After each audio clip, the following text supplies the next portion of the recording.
What's going on, guys? My name is Jake, and welcome back to Gax Reviews. And today we are talking about the brand new Charlie Kaufman film, I'm Thinking of Ending Things. I want you guys in that comment section below before we get started. Have you read the book? Have you seen the movie? What are your thoughts on the movie? And what's your favorite Charlie Kaufman movie? Don't worry if you're thinking about there's going to be spoilers. This is going to be a spoiler-free review. I'm going to do my best to avoid it. And this review might be a bit shorter because there's not a ton that I can talk about without getting into spoilers. And I might do a spoiler review a little bit later, talking about that wild ending. But let's get started with this. I'm Thinking of Ending Things. Full of misguidings, a young woman travels with her new boyfriend to her parents' secluded farm. And just reading that description alone, that barely scratches the surface of what this movie is. But misguidings is the one term in that description that I want to highlight, because this is a film that is full of misguidings. And because of that, it's going to be divisive. It is a film that you are not going to get the answers to.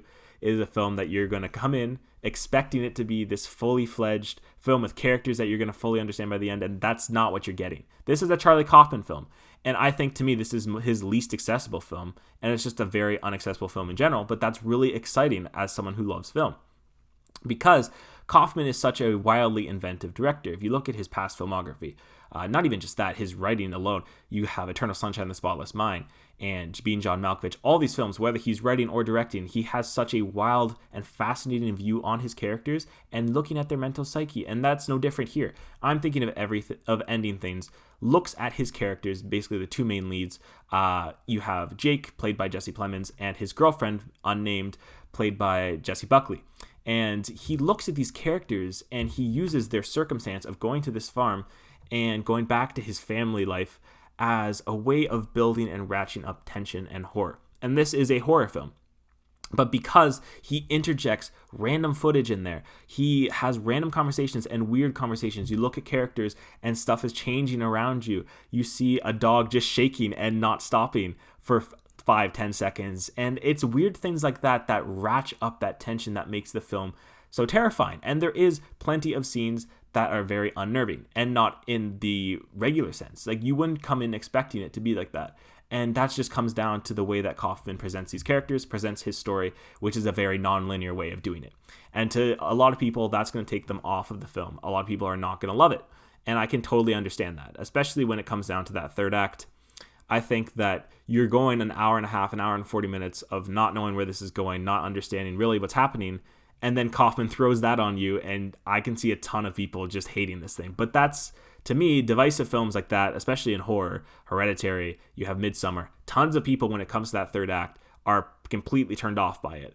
And I would say, to me, I was a little bit turned off on it. I don't fully understand what Kaufman was going for, but it was still beautiful. There are some beautiful moments in this movie, and one that wants me going back and watching it. And ultimately, that's what this movie is going to come down to, is multiple rewatches. And if you're not that type of person that loves to go back and rewatch movies, I don't know how much of an experience you're going to get off of this.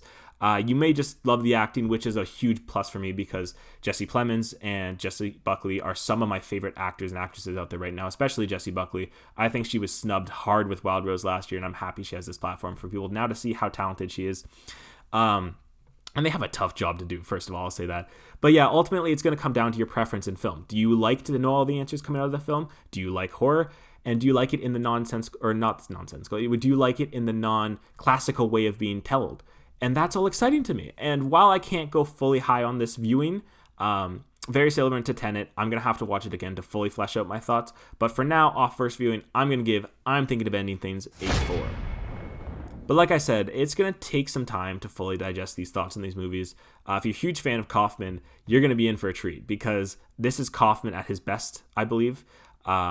Whether it's cinematography-wise, all that stuff, writing, directing. It's a beautiful film to look at. It's a beautiful film in general, one that you're not going to understand, and I think for a lot of his fans, that's really exciting.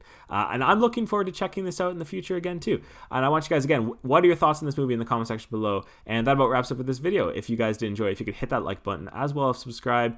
We got a couple more videos coming this weekend. We got Mulan, and I've got a little quick reviews coming out of some videos I have missed. Some movies I have missed, rather. And yeah, that about wraps up for things. Thanks for watching.